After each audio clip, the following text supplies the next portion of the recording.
Por lo tanto, existe este problema de cómo la mente puede, que está tan profundamente condicionada, cambiar radicalmente. Espero que pueda estar expuesto a este problema, porque a menos que haya moralidad que no sea la moralidad social, a menos que haya una austeridad que no sea la austeridad del sacerdote con su dureza y violencia, a menos que haya un orden profundo interno, esto la búsqueda de la verdad, la realidad de Dios o cualquiera es el nombre con el que les gusta lidiar, no tiene sentido. Posiblemente aquellos de ustedes que han venido aquí para encontrar a Dios, o buscando una experiencia misteriosa, se decepcionen, porque a menos que tengan una mente y ojos nuevos y frescos que puedan ver lo que es verdad, no pueden entender lo inconmensurable, lo no identificado, lo que es un. Si simplemente quieren experiencias más amplias y profundas mientras llevan una vida falsa y vacía, entonces tendrán experiencias no cumplidas. Debemos investigar esto juntos. Tú encontrarán que este es un problema muy complejo, porque hay muchas cosas involucradas en él. Para entenderlo, tiene que haber libertad y energía. Tenemos que tener ambas cosas, gran energía y libertad para observar. Si están vinculados a una creencia particular o un imaginario particular, es obvio que no son libres de observar. ¿Es esta mente compleja? Condicionado como católico o protestante, buscando seguridad y presa en ambición y tradición. Para una mente que se ha vuelto superficial, excepto en el campo tecnológico, ir to the moon es una ganancia maravillosa. Pero aquellos que construyeron la nave espacial viven sus propias vidas. Falso pequeño, celos, lleno de ansiedad y ambición. Y sus mentes están condicionadas. Nos preguntamos si estas mentes pueden estar completamente libres de todo acondicionamiento, por lo que es posible vivir una vida totalmente diferente. Para descubrir esto, necesitamos libertad para observar. No como cristiano, hindú, holandés, alemán o ruso, o cualquier otra cosa. Debe haber libertad para observar claramente, lo que implica que la observación en sí misma es la acción. Esta misma observación produce una revolución radical. Para ser capaz de tal observación, necesitamos una gran energía. Por lo tanto, descubriremos por qué los humanos no tienen energía, impulso, intensidad para cambiar. Tienen cualquier cantidad de energía para disputarlos, matarlos entre sí, compartir el mundo e ir a la luna. Para estas cosas tiene energía, pero aparentemente no tiene energía para cambiarse radicalmente. Tan pronto como nos preguntamos, ¿por qué nos falta esta energía indispensable? Me gusta saber cuál es tu respuesta cuando te expongo una pregunta similar. Dijimos que el hombre tiene suficiente energía para odiar. Cuando hay guerra, pelea, y cuando quiere escapar de lo que realmente es, tiene energía para escapar a través de ideas, entretenimiento, dioses, la bebida. Cuando quieres placer sexual o el de otra clase, persigue estas cosas con gran energía. Tiene inteligencia para anular su entorno. Tiene energía para vivir en el fondo del mar o en los cielos. Para esto, tiene energía vital. Pero aparentemente no tiene energía para cambiar el hábito más pequeño. ¿Por qué? ¿Por qué disipar esta energía en el conflicto interno? No estoy tratando de persuadirlos, no anuncio, y no reemplazo ideas antiguas con otras nuevas. Estamos tratando de descubrir y comprender. Nos vemos. Nos damos cuenta de que deberíamos cambiar. Tome como ejemplo de violencia y brutalidad. Estos son feos. Los seres humanos son brutales y violentos. Construyeron una sociedad que es violenta, a pesar de todo, lo que se dice en las religiones sobre el amor al prójimo y Dios. Todas estas cosas son meras ideas, sin valor, porque el hombre sigue siendo brutal, violento y egoísta. Y al ser violento, inventa lo contrario, que es la no violencia. Por favor, examíname esto. El hombre está tratando permanentemente de ser no violento. Y así, hay conflicto entre lo que es la violencia y lo que debería ser, que es la no violencia. Hay conflicto entre ambos. Esta es la misma esencia de desechos de energía. Si bien existe una dualidad entre lo que es y lo que debería ser el hombre, tratar de recurrir a algo distinto, haciendo un esfuerzo para lograr lo que debería ser, en este conflicto hay disipación de energía. Si bien hay conflicto entre los opuestos, el hombre no tiene suficiente energía para transformarse. ¿Por qué debería tener algo opuesto, como la no violencia, como ideal? El ideal no es real, No tiene significado y solo conduce a diferentes formas de hipocresía, como ser violento y fingir no serlo. O si dices que eres un idealista y eventualmente te volverás pacífico. Este es un gran pretexto, una excusa. Debido a que tomará muchos años, dejará de ser violencia. De hecho, puede que nunca suceda. Mientras tanto, sigue siendo hipócrita y violento. De modo que si podemos, no en abstracto, excepto realmente deseche completamente todos los ideales y solo lidiar con el hecho, que es la violencia, por lo que no hay desperdicio de energía. Es muy importante entender esto, que no es una teoría particular de lo que habla. Mientras el hombre vive en el corredor de los opuestos, tendrá que desperdiciar energía, y por lo tanto no puede transformarse. Bueno, un aliento que puedes barrer con todas las ideologías y todos los opuestos. Investigue esto, por favor, y comprenda. Es realmente extraordinario lo que sucede. Si un hombre que es colérico pretende o no trata el tráfico, hay conflicto en esto. Pero si dices, observaré qué es el cólera, no intentaré escapar o racionalizarlo. Entonces la energía es comprender y terminar con el cólera. Si simplemente desarrollamos una idea de que la mente debe estar libre de acondicionamiento, continuará la dualidad entre el hecho y lo que debería ser. Y por lo tanto habrá disipación de energía. Mientras decimos, descubriré qué forma está condicionada a mi mente. Esto será como ir a un cirujano cuando tengamos cáncer. El cirujano está interesado en operar y establecer la enfermedad. Pero si el paciente está pensando en el momento maravilloso, que disfrutará más tarde, o tiene miedo de la operación, este es un asunto de energía. Solo estamos interesados en el hecho de que la mente está condicionada, y no donde la mente debe ser libre. Si la mente no está condicionada, es gratuita. Por lo tanto, investigaremos, examinaremos muy de cerca lo que es y qué condiciona tanto la mente. Cuáles son las influencias que produjeron este condicionamiento y por qué lo aceptamos. Sobre todo, la tradición del yoga, la tradición juega un papel muy importante en la vida. En esta tradición, el cerebro se ha desarrollado para que pueda tener seguridad física. No podemos vivir sin seguridad, y esta es la primera y primitiva urgencia animal. Que existe la seguridad física. Alguien debe tener un albergue, comida y ropa, pero la forma psicológica en la que usamos esta urgencia de seguridad es la causa del caos dentro y fuera de nosotros mismos. La psique, que es la estructura misma del pensamiento, también quiere seguridad interna en todas sus relaciones. Entonces comienza el problema. Tiene que haber seguridad física para todos. No solo por unos pocos, sino que esta seguridad física para todos se niega cuando la seguridad psicológico buscado por la nacionalidad, la religión o la familia. Espero que entiendas que hemos establecido una clase de comunicación entre nosotros, para que el acondicionamiento sea necesario para la seguridad física. Pero cuando existe la búsqueda y la demanda de seguridad psicológica, el condicionamiento se vuelve tremendamente poderoso. Significa que, psicológicamente, queremos seguridad en nuestras relaciones con ideas, nosotros y cosas. Pero, ¿hay alguna seguridad en alguna relación? Es obvio no. Desear la seguridad psicológica es negar la seguridad externa.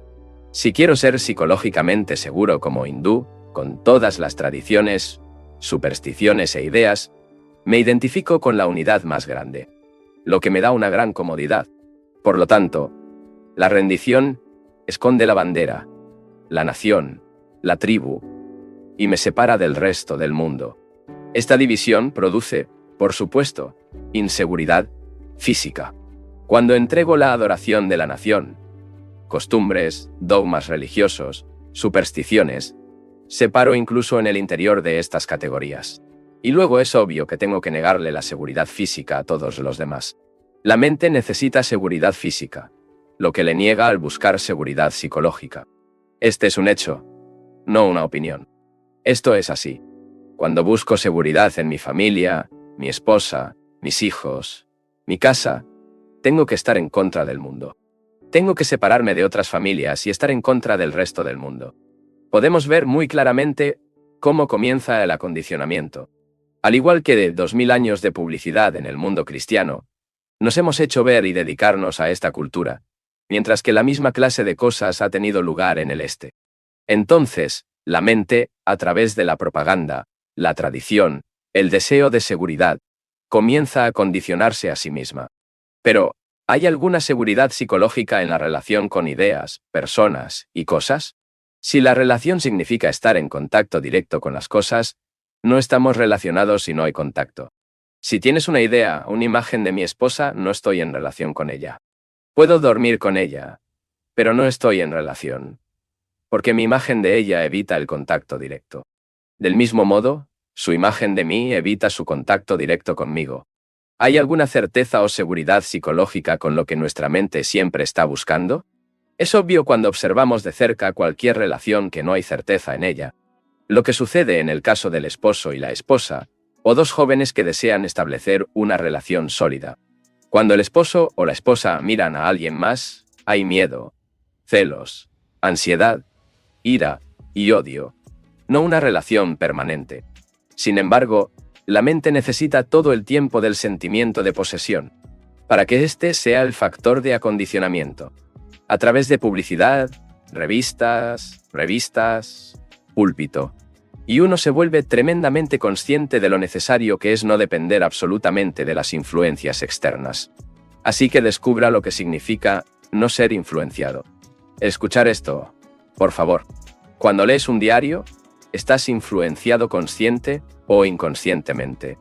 Es cuando leen una telenovela o cualquier libro, la presión, el esfuerzo para clasificar la lectura en alguna categoría. Este es todo el propósito de la propaganda. Comienza en la escuela y pronto volvemos a la vida repitiendo lo que otros se dicen. Por lo tanto, somos seres de segunda mano.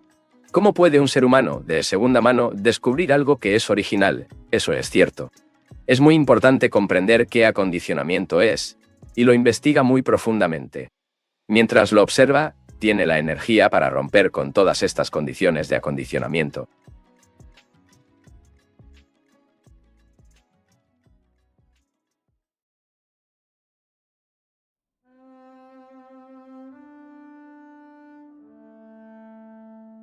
Posiblemente ahora quieran hacer preguntas, etc. Pero debemos tener en cuenta que es muy fácil hacer preguntas, pero que hacer la pregunta correcta es una de las cosas más difíciles. Esto no significa que lo que dice el claro haga preguntas. Debemos preguntar. Duda de todo lo que otros han dicho. De libros, religiones, autoridades, dudas todo. Tenemos que preguntar, duda, ser escépticos. Pero también debemos saber cuándo dejar a un lado el escepticismo y formular la pregunta correcta, porque en la misma pregunta está la respuesta. Entonces, si desea preguntar, puede hacerlo. Por favor. ¿Estás loco, señor? Te preguntaron de qué estás hablando si estás loco. Bueno, me gustaría saber qué significa con esta loca palabra.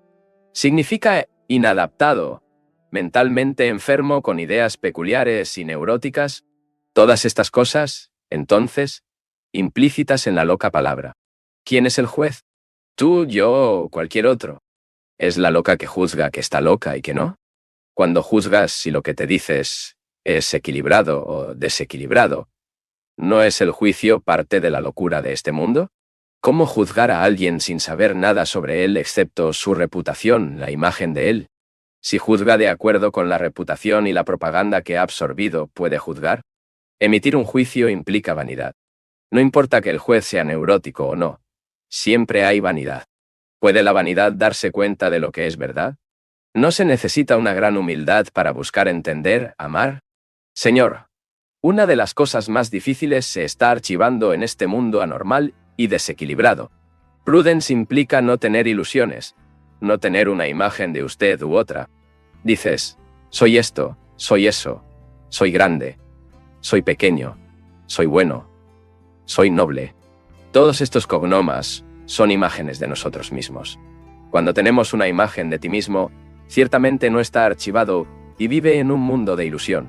Me temo que la mayoría de nosotros vivimos así. Cuando te llames a ti mismo incluso holandés, perdóname para que hable así, no está totalmente equilibrado. Te separas, al igual que los demás cuando te llamas hindúes.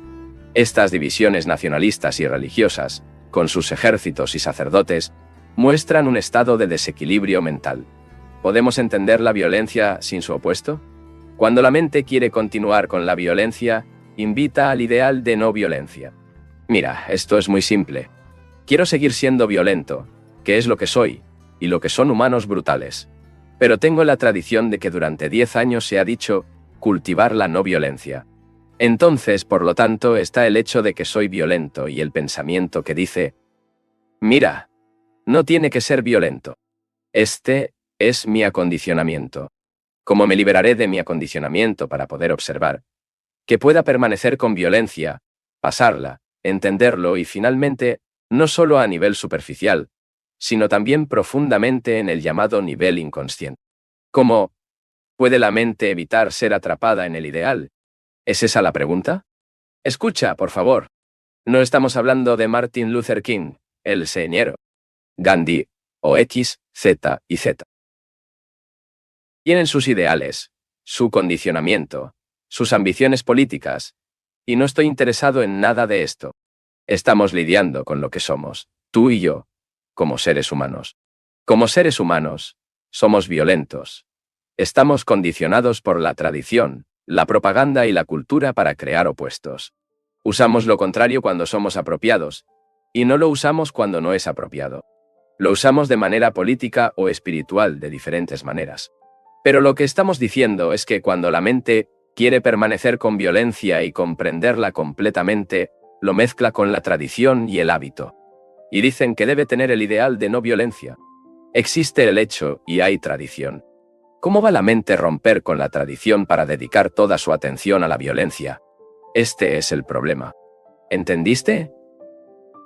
Existe el hecho de que soy violento, y existe la tradición que dice que no debo ser. Ahora solo miraré la tradición, no la violencia. Si esto interfiere con mi necesidad de prestar atención a la violencia, ¿por qué interfiere? No estoy interesado en comprender la violencia, excepto para comprender por qué la tradición interviene. ¿Lo entiendes? Atención dispuesta a esto, por lo que ya no hay interferencia. Así que descubro por qué la tradición juega un papel tan importante en una vida. La tradición es un hábito. Este ya es el hábito de fumar, beber, el hábito sexual o el hábito de peracar. Porque vivimos en los hábitos. ¿Nos damos cuenta? ¿Nos damos cuenta de nuestras tradiciones? Si no se da cuenta plenamente, si no comprende la tradición, el hábito, la rutina, entonces afectará e interferirá indebidamente con lo que quieren observar. Una de las cosas más fáciles de hacer es vivir en hábitos, pero romperlos implica muchas cosas. Por ejemplo, puedo perder mi trabajo, tengo miedo de romper con ellos, porque vivir en hábitos me da seguridad, me da seguro, ya que todos los demás seres humanos hacen lo mismo. Despertar en un mundo holandés y decir, vaya, no soy holandés, causa un comienzo. Así surge el miedo. Y si dicen, estoy en contra de toda esta orden establecida que es el desorden, será rechazado. Entonces tienes miedo y lo aceptas. La tradición juega un papel extraordinariamente importante en la vida. ¿Alguna vez has estado tratando de comer una comida a la que no están acostumbrados? Intenta hacer, y verán cómo se revelan el estómago y la lengua. Si tenemos el hábito de fumar, continuará fumando y consumiendo años luchando por romper con este hábito. Por lo tanto, la mente encuentra seguridad en los hábitos al decir a mi familia, mis hijos, mi casa, mis muebles. Cuando decimos mis muebles, somos estos muebles. Puedes reírte, pero cuando tomas estos muebles que amas, te enojas, porque eres estos muebles, esta casa, esta dinero, esta bandera. Vivir como esto no es solo vivir una vida superficial y tonta, sino que sí, implica vivir en rutina y molestia. Y cuando vives en rutina y molestia, la violencia es inevitable. Parece extraño que no podamos encontrar una forma de vida en la que no haya conflicto, confusión o desdén, excepto en gran abundancia de amor y consideración. Leemos libros de personas intelectuales que nos dicen cómo la sociedad debe ser organizada, económica, social y moralmente. Así que recurrimos a libros de escritores y teólogos religiosos con sus ideas especulativas. Aparentemente es muy difícil para la mayoría de nosotros descubrir una forma de vida dinámica, pacífica, llena de energía y claridad, sin depender de los demás. Se supone que somos personas muy maduras y sofisticadas. Lo más grande entre nosotros vivimos 2 guerras asombrosas. Revoluciones encuestas y toda la infelicidad. Y a pesar de esto, aquí somos una mañana encantadora, hablando de todas estas cosas, posiblemente esperando decirnos qué hacer, para mostrarnos una forma de vida práctica. Seguir a alguien que puede ofrecernos algo clave para la belleza de la vida y la inmensidad de algo más allá de la rutina diaria. Me pregunto, ¿y tú también puedes hacerlo? ¿Por qué escuchamos a otros? ¿Por qué no podemos encontrar claridad para nosotros mismos, en nuestras propias mentes y corazones, sin ninguna distorsión? ¿Y por qué tenemos que ser recargados de los libros? ¿No podemos vivir sin perturbaciones completamente, con gran éxtasis y realmente en paz? Este estado de cosas me parece muy extraño en realidad, pero eso es todo. Alguna vez me he preguntado si es posible vivir plenamente, sin esfuerzo ni pelea. Nos esforzamos constantemente por cambiar esto, transformarlo, suprimirlo, aceptarlo, imitar y seguir ciertas fórmulas e ideas. Y no estoy seguro de haber preguntado si es posible vivir sin conflicto, no en aislamiento intelectual o emocionalmente, sentimental pero muy confundido. Ponte excepto para vivir sin ninguna clase de esfuerzo absolutamente. Porque el esfuerzo, no importa lo que sea agradable o desagradable, satisfactorio o rentable, puede ser, deformar y corromper la mente. Es como una máquina que siempre está moliendo, que nunca funciona suavemente y por lo tanto, se desgasta muy pronto. Entonces, alguien hace la pregunta. Y creo que es una pregunta importante. Si es posible vivir sin esfuerzo, pero a la vez, sin volverse perezoso, solitario, indiferente, sin sensibilidad, sin convertirse en un humano inactivo. Todas nuestras vidas, desde el momento en que nacemos hasta que morimos, es una lucha interminable por adaptarse, cambiar o ser algo. Esta lucha y conflicto traen confusión, obtienen la mente y nuestros corazones, y se vuelven insensibles. Es posible, por lo tanto, no como una idea o algo sin esperanza, más allá de nuestro alcance, encontrar una forma de vida sin conflicto, no solo en lo superficial, sino también muy profundo en el inconsciente, en las profundidades de nuestro ser propio. Posiblemente esta mañana podemos penetrar profundamente en este tema. Sobre todo, uno se pregunta por qué inventamos los conflictos, ya sea agradable o desagradable, y, si es posible, terminamos con ellos. Podemos terminar esto y vivir una clase de vida totalmente diferente, con gran energía, claridad, capacidad intelectual, racionalidad, y por lo tanto, tenemos un corazón lleno de abundante amor, en el verdadero significado de la palabra. Creo que deberíamos dedicar nuestras mentes y corazones para investigar este problema y compensarnos por completo. Es obvio que existe conflicto debido a la contradicción en nosotros mismos, que se manifiesta externamente en la sociedad. La actividad de sí mismo, y no yo, es decir, el yo con todas sus ambiciones, impulsos, compromiso, placer, ansiedad, odio y miedos. Y el otro, que no soy yo. También existe la idea de vivir sin conflictos o sin deseos, compromisos y emergencias contradictorias. Si nos damos cuenta de esta atención, podemos ver en nosotros mismos los tirones de demandas contradictorias, creencias, ideas y compromisos opuestos. Es esto dualidad, estos deseos opuestos con sus miedos y contradicciones, lo que da lugar al conflicto. Creo que esto es bastante claro, y si lo observamos en nosotros mismos, el mismo estándar se repite una y otra vez, no solo en la vida diaria, sino también en la vida religiosa entre el cielo y el infierno, el bien y el mal, el noble e ignorable, amor y odio, etc. Si me permite sugerirlo, le pregunto.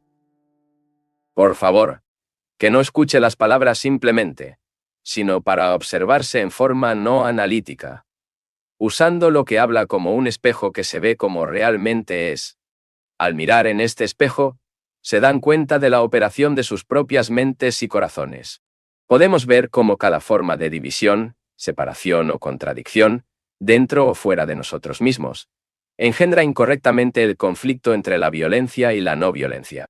Dándonos este estado de cosas, como es realmente posible terminar con él. No solo al nivel superficial de nuestra conciencia, nuestra vida diaria, pero también profundamente en las mismas raíces de nuestro ser, para que no haya contradicción, ni demandas o deseos opuestos, ni actividad de la mente dualista y fragmentaria. Ahora, bueno, ¿cómo vamos a hacer esto? Fabricamos un puente entre yo y no yo, el yo con todas sus ambiciones, impulsos y contradicciones, y el no ideal, que es la fórmula, el concepto. Siempre estamos tratando de construir un puente entre lo que es y lo que debería ser. Y en esto hay contradicción y conflicto. Y de esta manera desperdiciamos todas nuestras energías. ¿Puede la mente dejar de dividirse y mantenerse completamente con lo que es? ¿Hay algún conflicto para comprender qué es?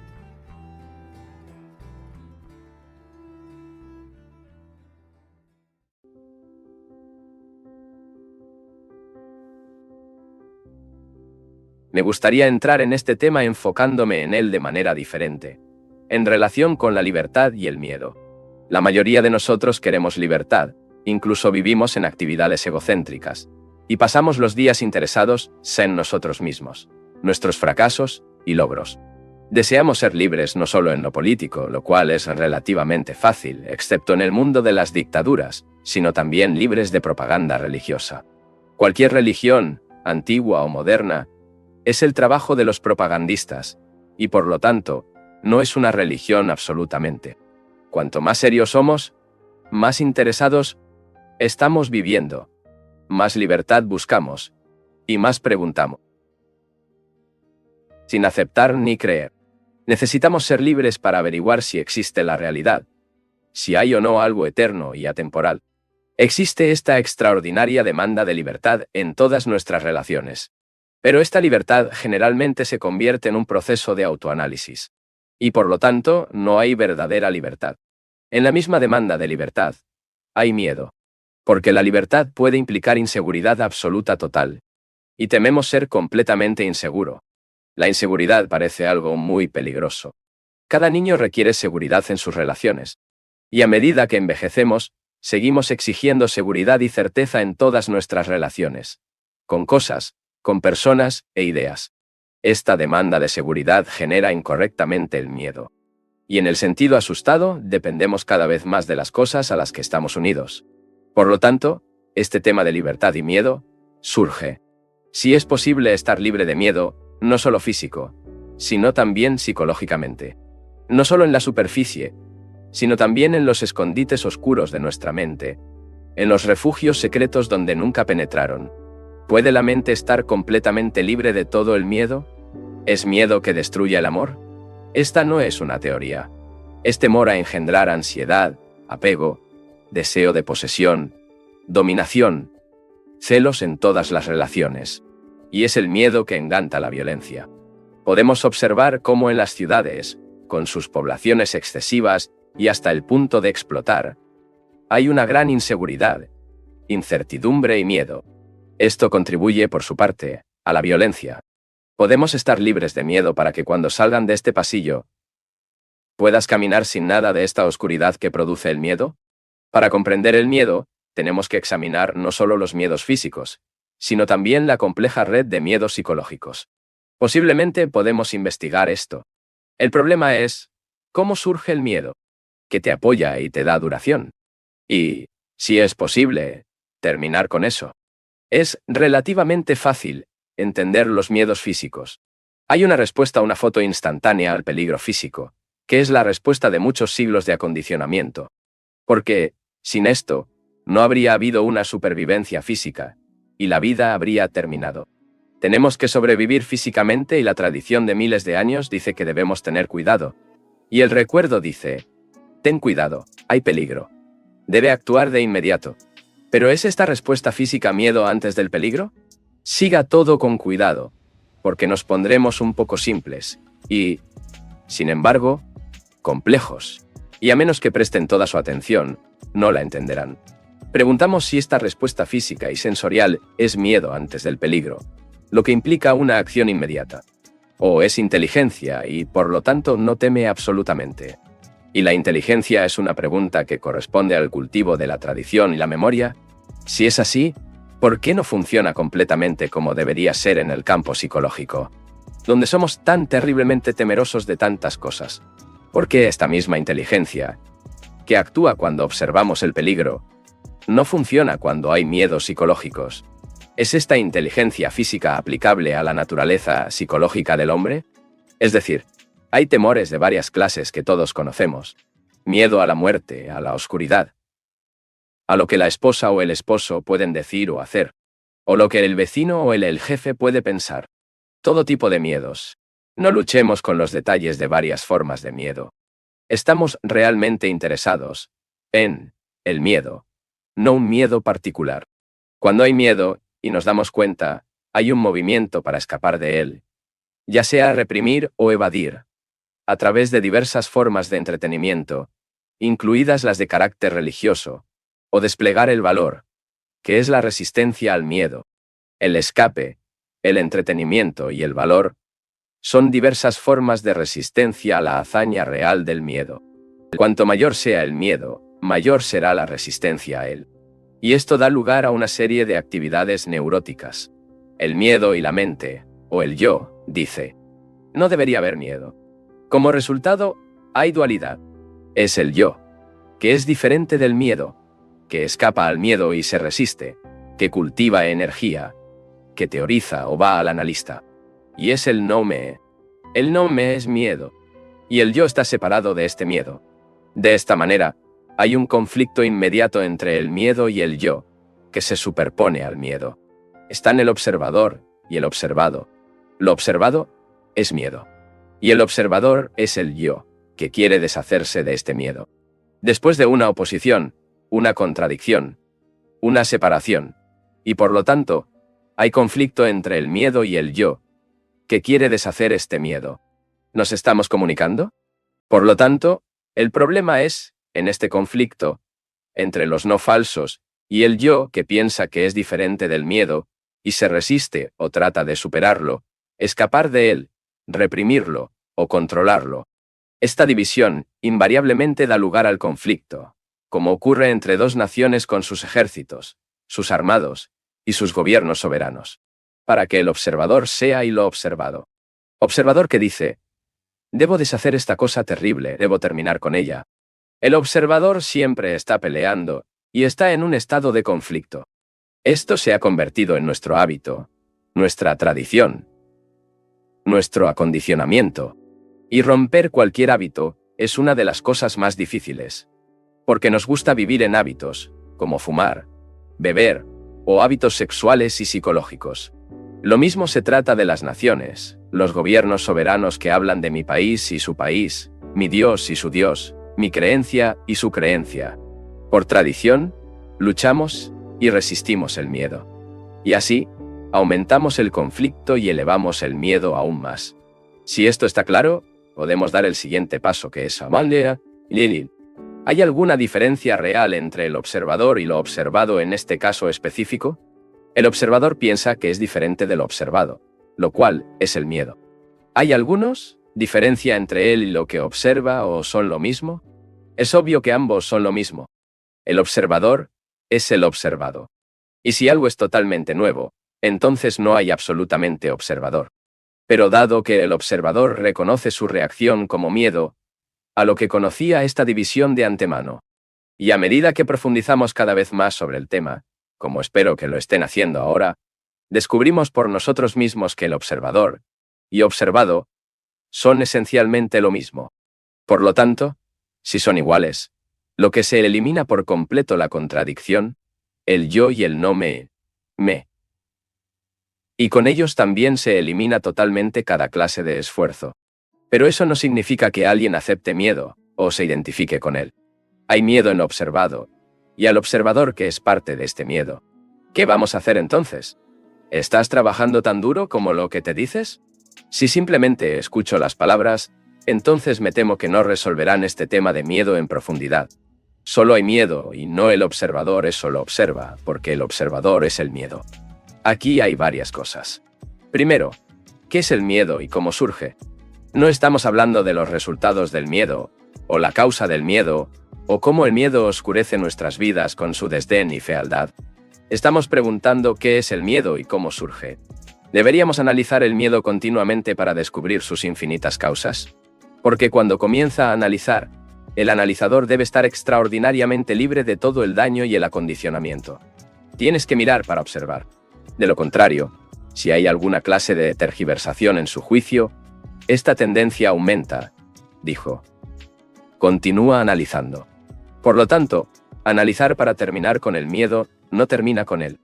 Espero que haya algunos analistas aquí, porque al descubrir la causa de miedo y actuar sobre tal descubrimiento, la causa se convierte en el efecto y el efecto se convierte en la causa.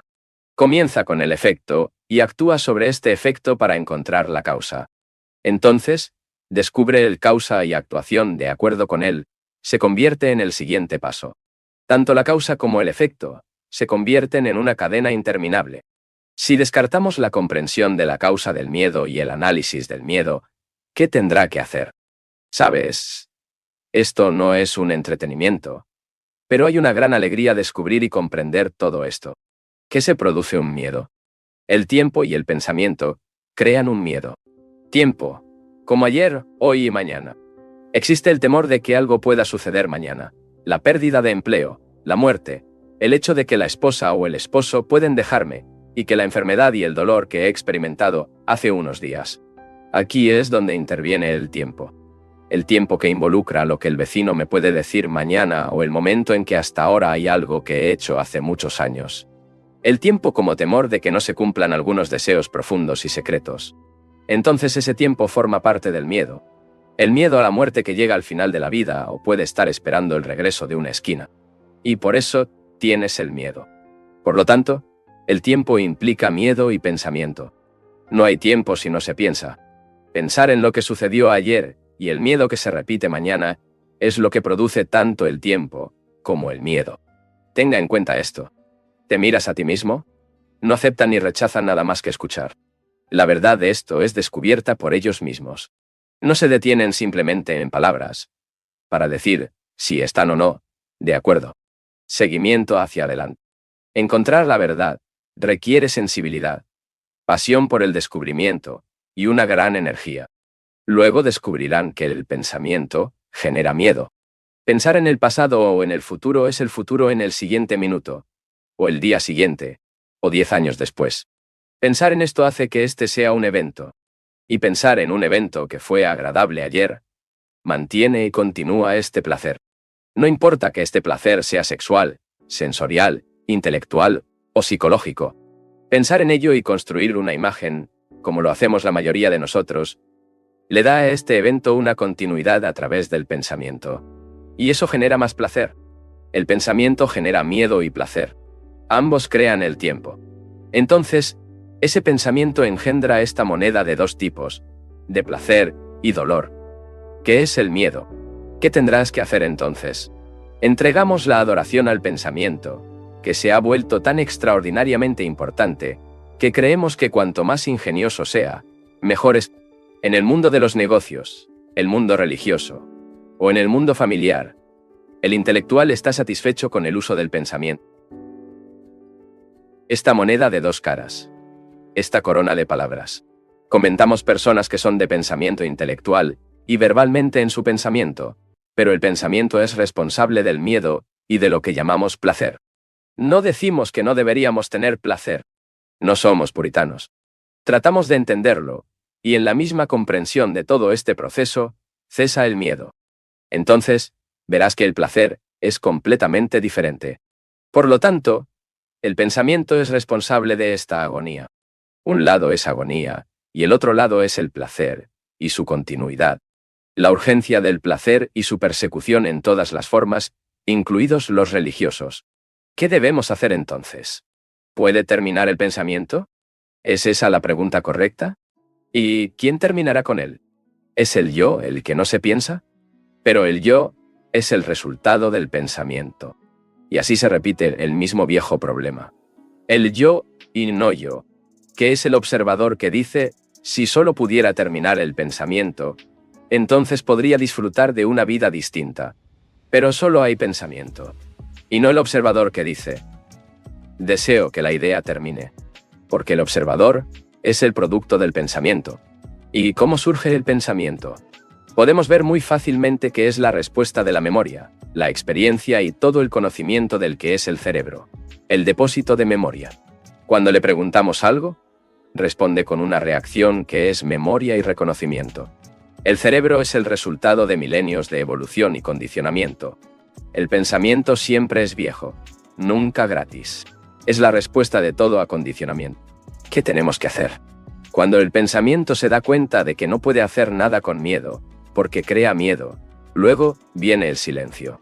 Luego hay una negación completa de cualquier movimiento que genere miedo. Por lo tanto, la mente, incluido el cerebro, observa todo este fenómeno del hábito, la contradicción y la lucha entre yo y no yo, y entiende que el observador es el observado, y ver que el miedo no puede ser simplemente analizado y descartado, pero siempre estará allí. La mente también ve que el análisis no es el camino.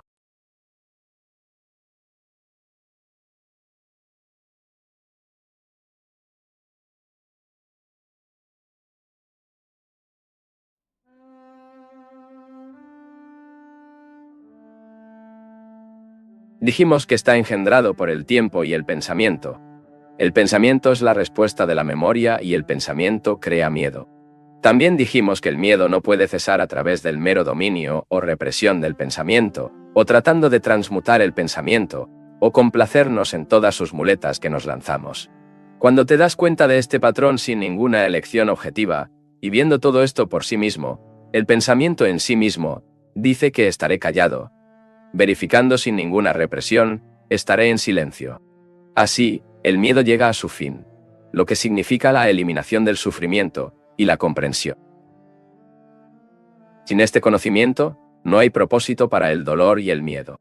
Solo una mente libre de miedo puede enfrentar la realidad. Posiblemente ahora esté interesado en hacer preguntas. Debemos hacer preguntas. Es necesario preguntar, probarse a sí mismo aquí y también cuando esté solo en su vivienda o en el jardín, o sentarse en silencio en un autobús o caminando. Tenemos que preguntar para averiguarlo, pero debe formular la pregunta correcta. Y en la misma formulación de la pregunta correcta es la respuesta correcta. ¿Es correcto aceptarte a ti mismo? ¿Aceptar su propio sufrimiento y su propio dolor? ¿Cómo puedes aceptar lo que es? ¿Quieres decir que acepta tu fealdad, tu brutalidad, tu violencia, tus reclamos, tu hipocresía? ¿Puedes aceptar todo esto? ¿No quieres que cambies? ¿No deberíamos realmente cambiar todo esto? ¿Cómo podemos aceptar el orden establecido de la sociedad con su moralidad, que es la inmoralidad? ¿No es la vida un movimiento constante de cambio? Cuando vives, no hay más aceptación que solo vivir. Entonces vivimos con el momento de la vida, y el movimiento de la vida requiere cambio. Una revolución psicológica. Una mutación. No entiendo. Lo siento mucho. Posiblemente cuando usó la palabra aceptación, no se dio cuenta de que en el inglés actual significa aceptar las cosas como son. Posiblemente podría expresarlo en holandés. Acepta las cosas como vienen. Debo aceptar las cosas como vienen. Digamos que cuando la esposa me deja, aceptaré cosas a medida que vengan cuando pierda dinero, cuando pierdo mi trabajo, cuando soy despreciado o insultado. Aceptaré la guerra.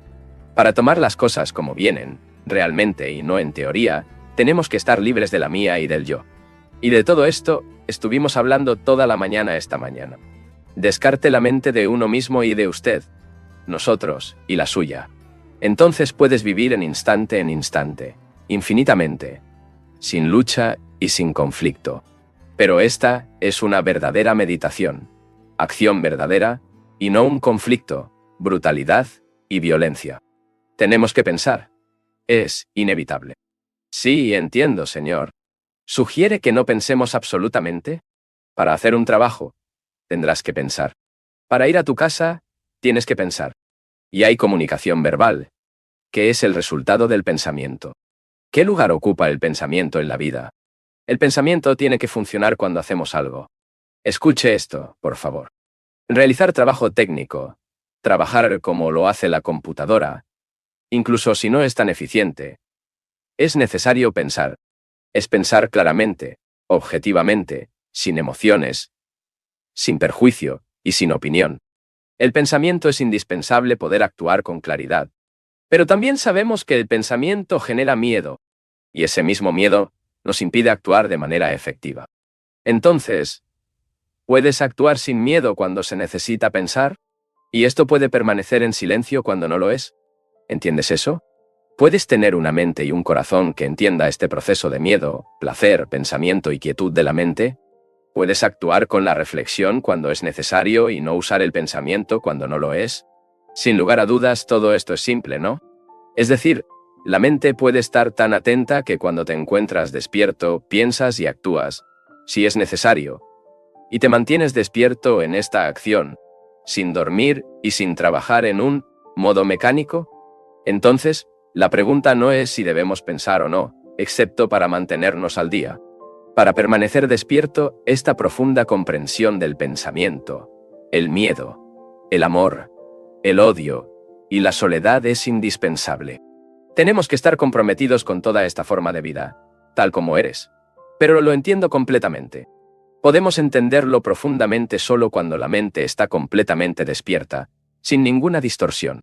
¿Significa que simplemente reaccionamos de acuerdo con nuestra experiencia cuando enfrentamos peligro? ¿No lo haces? Cuando ves un animal peligroso, no reaccionas según la memoria, la experiencia, aparte de tu propia experiencia personal, excepto la experiencia de la raza que dices. ¿Tienes cuidado? Esto es lo que tenía en mente. Pero, ¿por qué no actuamos con igual eficiencia cuando vemos el peligro del nacionalismo, la guerra, los gobiernos separados con sus derechos soberanos y sus ejércitos? ¿Por qué no reaccionamos? ¿Por qué no decimos, cambiemos todo esto? Esto significa que tiene que haber un cambio en nosotros mismos, en el yo que ahora conocemos, para que no pertenezcamos a ninguna nación, no bandera, país o religión. Y eso, por lo tanto, sea un ser humano libre. Pero no lo hacemos. Reaccionamos a los peligros físicos, pero no a los peligros psicológicos, que son los más devastadores. Aceptamos las cosas tal como son, o rebelamos contra ellos para crear una utopía fantástica, con la que volvemos al mismo punto. Ver el peligro interno y ver el peligro externo es lo mismo. Es decir, manteniéndonos despiertos, lo que significa ser inteligente y sensible. Alguien se pregunta por qué los seres humanos en todo el mundo carecen de pasión. Desean vehementemente poder, posición, varias clases de entretenimiento, tan sexuales como religiosas, y otras formas de sensualidad. Pero aparentemente, pocos tienen la profunda pasión que puede entenderse el proceso total de vida.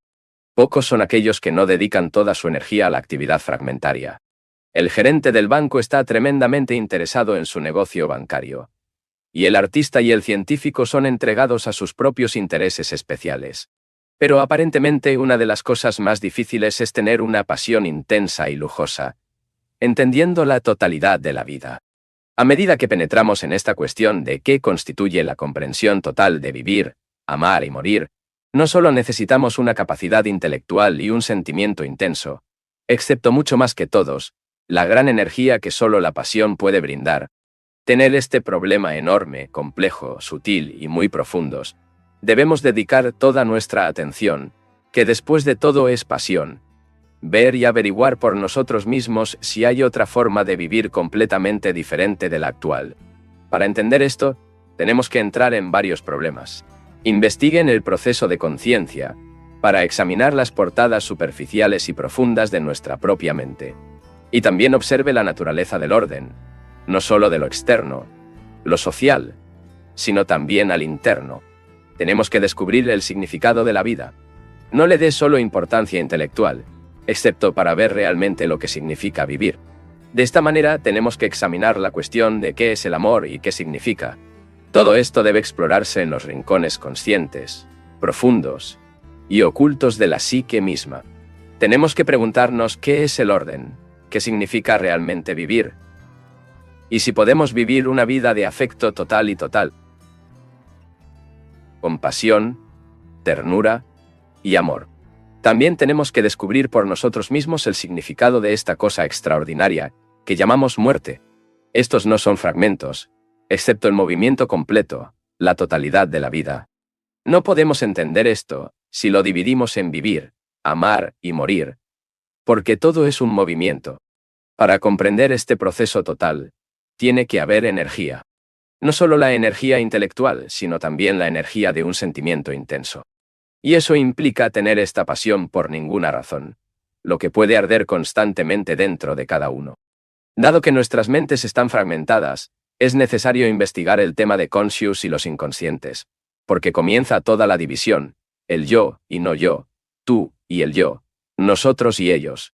Mientras haya esta separación en la nacionalidad, la familia, entre las religiones con sus dependencias posesivas y separadas, será excesivamente divisiones en la vida.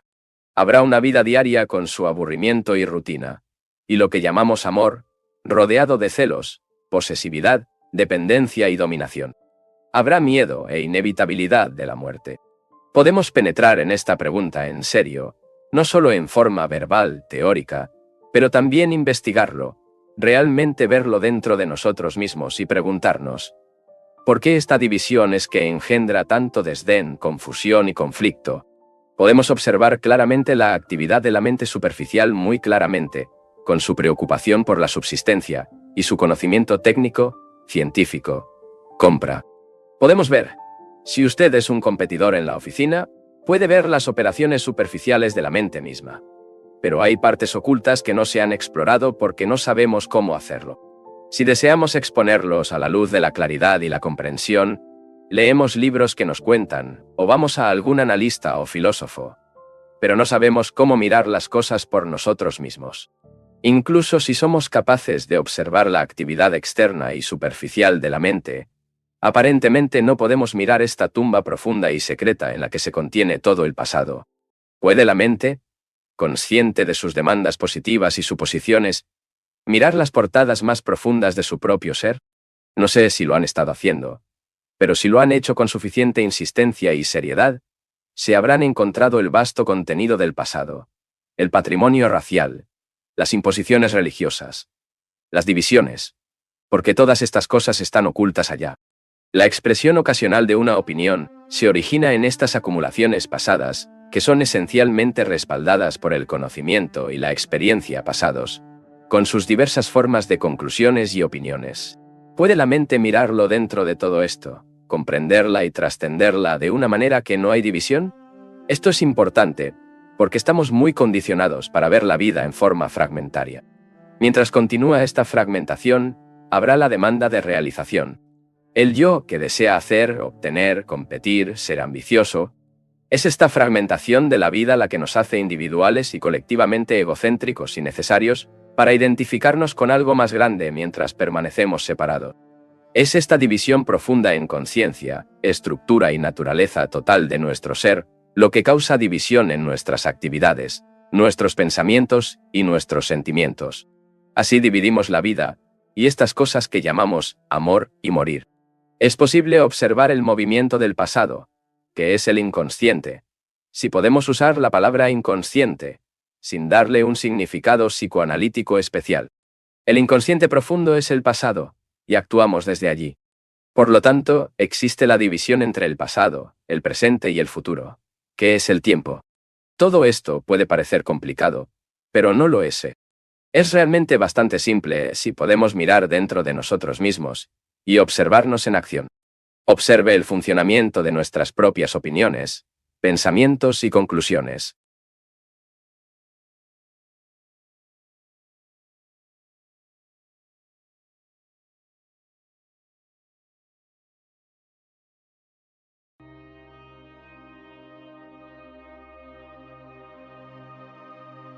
Cuando miramos críticamente podemos ver que nuestras acciones están respaldadas por conclusiones pasadas, o en una fórmula o estándar que proyecta al futuro como un ideal, y actúan de acuerdo con este ideal. Por lo tanto, el pasado siempre está trabajando con sus motivos, conclusiones y fórmulas. El corazón y la mente están sobrecargados de recuerdos, que dan forma a nuestras vidas y crean fragmentación. Tenemos que preguntarnos si la mente consciente puede ver dentro del inconsciente tan completamente que uno puede entender la totalidad de su contenido, que es el pasado.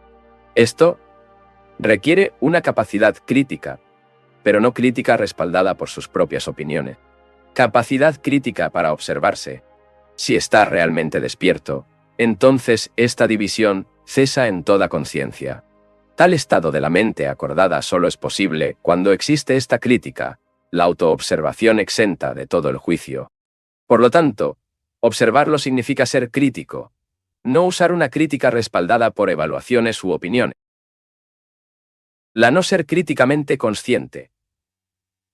Pero si esta crítica es personal, si está rodeada de miedo o cualquier forma de daño, deja de ser una verdadera crítica y se vuelve un poco fragmentaria simplemente. Lo que nos interesa es comprender todo el proceso, la totalidad de la vida, no un fragmento particular. No nos preguntamos qué hacer con respecto a un problema particular o en relación con la actividad social que es independiente del proceso total de vida. Pero sí, tratamos de averiguar qué está incluido en la comprensión de la realidad, y si existe tal realidad, tal inmensidad, tal eternidad. En esta percepción total y completa, no fragmentaria, estamos interesados. Esta comprensión del movimiento total de la vida como actividad de una sola unidad es posible únicamente cuando, en toda nuestra conciencia, todos nuestros conceptos, principios, ideas y divisiones, como yo y no yo. Si esto está claro, y espero que sea, entonces podemos seguir preguntando el qué es vivir. Consideramos vivir como una acción positiva. Haz, piensa, la mierda interminable, el conflicto, el miedo, sufrimiento, culpa, ambición, competencia, el deseo de placer con su dolor, el deseo de éxito. Todo esto es lo que llamamos vivir. Esta es nuestra vida, con sus alegrías ocasionales, sus momentos de compasión, sin razón y generosidad espontánea. Hay momentos extraños de éxtasis, de una dicha sin pasado o futuro.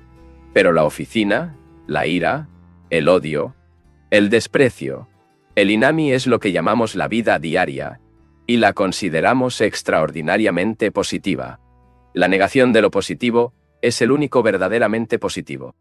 Negar esta llamada de la llamada, que es fea, aislante, temerosa, brutal y violenta, sin conocer al otro, es una acción más positiva. ¿Nos estamos comunicando el uno al otro? Sabes que negar toda la moral convencional es ser altamente moral. Porque lo que llamamos moralidad social, la moraleja de la respetabilidad, es totalmente inmoral. Somos competidores, ambiciosos, envidiosos, y hacemos lo que nos agrada. ¿Sabes cómo nos comportamos? Llamamos a esta moral social. Las personas religiosas hablan de una moralidad diferente, pero sus vidas, todas sus actitudes, la estructura jerárquica de las organizaciones y creencias religiosas es inmoral. Negar esto no es reaccionar, porque la reacción es otra forma de sentir a través de la resistencia misma. Pero cuando lo negamos, porque entendemos, existe la forma más alta de moralidad. Del mismo modo, negar la moralidad social, para negar la forma en que vivimos nuestras vidas insignificantes, nuestro pensamiento y superficial existente, la satisfacción de que a nivel superficial sentimos a las cosas que acumulamos. Negar todo esto, no como una reacción, excepto para ver la estupidez total y la naturaleza destructiva de esta forma de vida. Negar todo lo que esto es para vivir. Ver lo falso como el falso es ver lo verdadero. ¿Qué es el amor? ¿Es un placer? ¿Es un deseo? ¿Es amor? ¿Apego? ¿Dependencia? ¿Posesión de la persona que amamos y dominamos? Se encanta decir que esto es mío y no tuyo, mi propiedad, mis derechos sexuales. ¿Dónde están los celos, el odio, la ira y la violencia? Y además, el amor se ha dividido en sagrado y profano, como parte del condicionamiento religioso. ¿Es todo este amor? ¿Puedes amar y ser ambicioso? ¿Puedes amar a tu marido y puedes decir lo que te amas cuando eres ambicioso? ¿Puede haber amor cuando hay competencia y afán por tener éxito? Negando todo esto, no solo intelectual o verbalmente, excepto por nuestro propio ser, para que nunca volvamos a celos, envidia, rivalidad o ambición. Negar todo esto, sin duda, es amor. Ambas formas de actuar nunca pueden ir juntos. El hombre que está celoso, o la mujer dominante, no sabe lo que significa el amor. Puede hablar sobre el amor, puede dormir juntos, tener mutuamente, dependiendo de su conveniencia y seguridad, o por miedo a la soledad. Pero sin duda, nada de esto es amor. Si decimos que amamos a sus hijos y si eso realmente lo fuera, ¿habría guerras? ¿Habría divisiones nacionales? ¿Habría estas separaciones? Lo que llamamos amor es tortura, desesperación, un sentimiento de culpa. Este amor generalmente se identifica con placer sexual. No es que estemos puritanos o ocultos. No decimos que no debería haber placer. Cuando miramos una nube o el cielo o una cara hermosa, hay deleite. Cuando miramos una flor, su belleza está allí, y no niega la belleza. La belleza no es el placer del pensamiento, pero se cree que le da placer a la belleza. De la misma manera, cuando amamos y hay sexo, el pensamiento continúa el placer a través de la imagen de lo que ha experimentado y lo que debe repetirse mañana. En esta repetición hay un placer que no sea belleza. La belleza, la ternura y el significado total del amor no excluyen el sexo. Pero en estos días, cuando todo está permitido, parece que el mundo ha descubierto, de repente, sexo.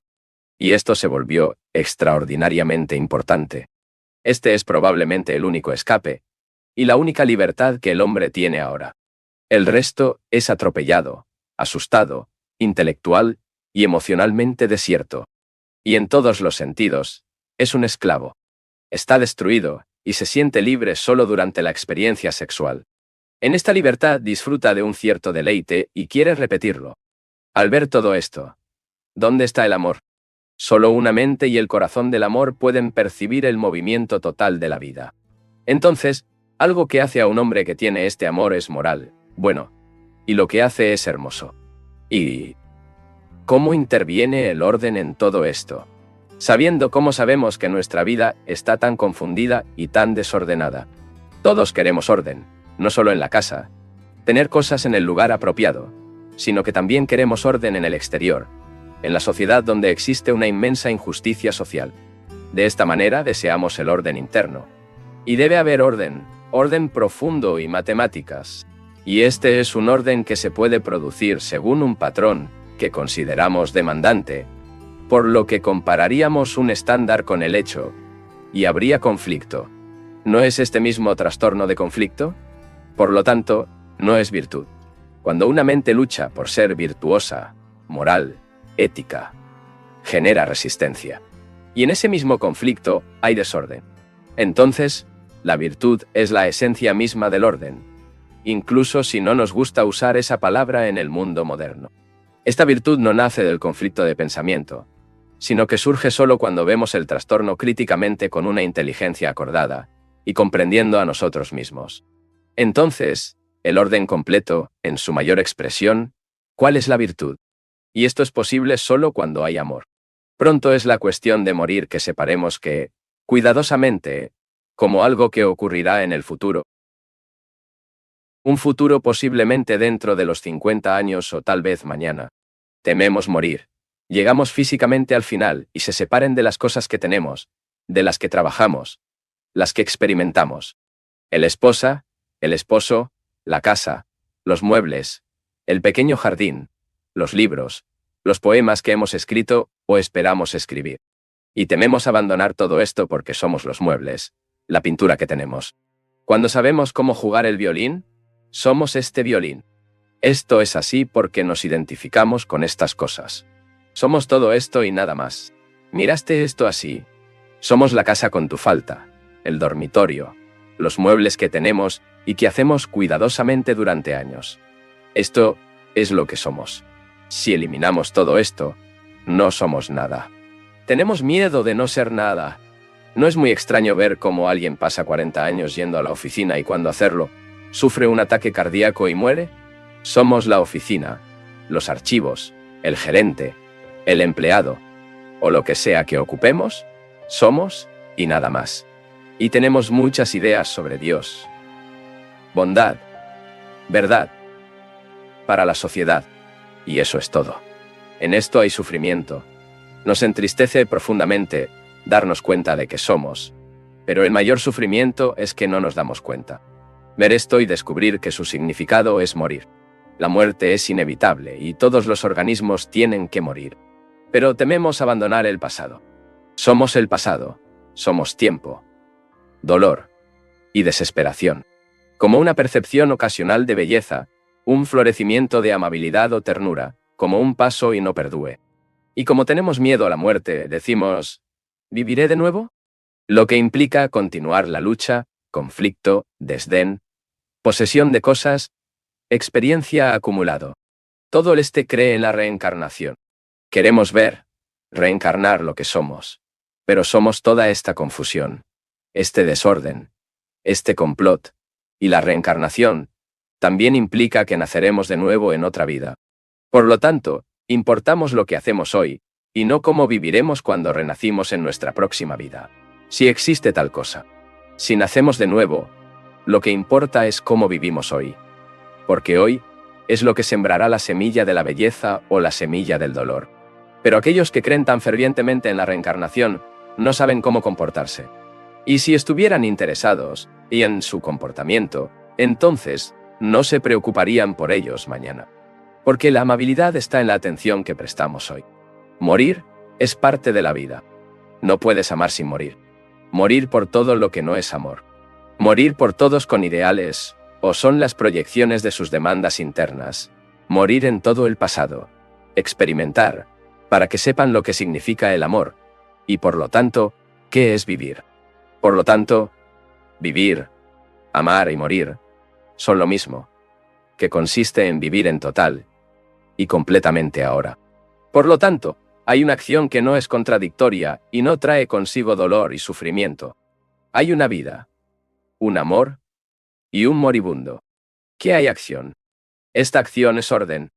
Y si vivimos de esta manera, y alguien debe hacerlo, no en momentos ocasionales, excepto cada día y cada minuto, entonces tendremos orden social.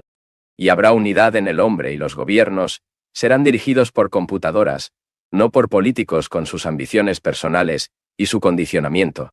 Por lo tanto, vivir es amar y morir.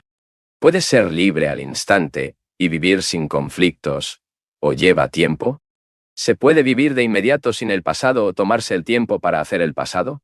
Si se toma el tiempo, evitar que esto viva de inmediato. Este es el problema.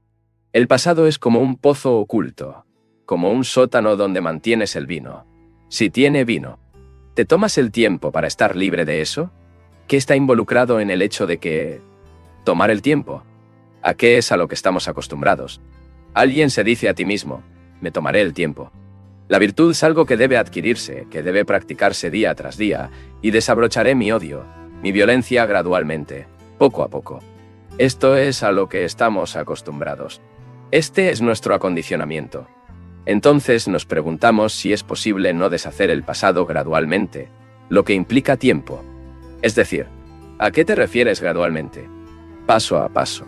Significa que, mientras tanto, sigo siendo violento. La idea de deshacer gradualmente la violencia es una forma de hipocresía. Es obvio que si es violento, no puedo evitar gradualmente, pero tengo que terminarlo de inmediato. ¿Puedo terminar con las cosas psicológicas de inmediato? No puedo hacerlo si acepta la idea de liberarme gradualmente del pasado. Pero lo que importa es ver el hecho y cómo es ahora, sin ninguna distorsión. Si es celoso y envidioso, debo verlo completamente a través de una observación total y no parcial. Miro mis celos. ¿Y por qué estoy celoso? Porque estoy solo. La persona a la que depende de mí. Y de repente enfrento mi vacuidad con mi aislamiento. Y como tengo miedo de todo esto, dependo de ti. Y si me dejas, siento ira. Celosa. El hecho es que estoy triste. Necesito compañía. Necesito que alguien cocine para mí, que me console, que me dé placer sexual, etc. Y todo esto se debe a lo que estoy básicamente solo. Por eso estoy celoso. ¿Puedo entender esta soledad en el acto? Puedo entenderlo solo si lo observas. Si no escapa, si puede observarlo críticamente, con inteligencia acordada, sin buscar excusas, sin tratar el vacío o encontrar una nueva empresa. Para observar esto, tiene que haber libertad. Y cuando hay libertad para mirar, estoy libre de celos. Depende del tiempo, sino para prestar toda la atención. Para cuidar la objetividad crítica. Observar sin ninguna elección. Al instante. Todas las cosas a medida que surgen. Entonces hay libertad. no en el futuro. Excepto ahora, lo que llamamos celos.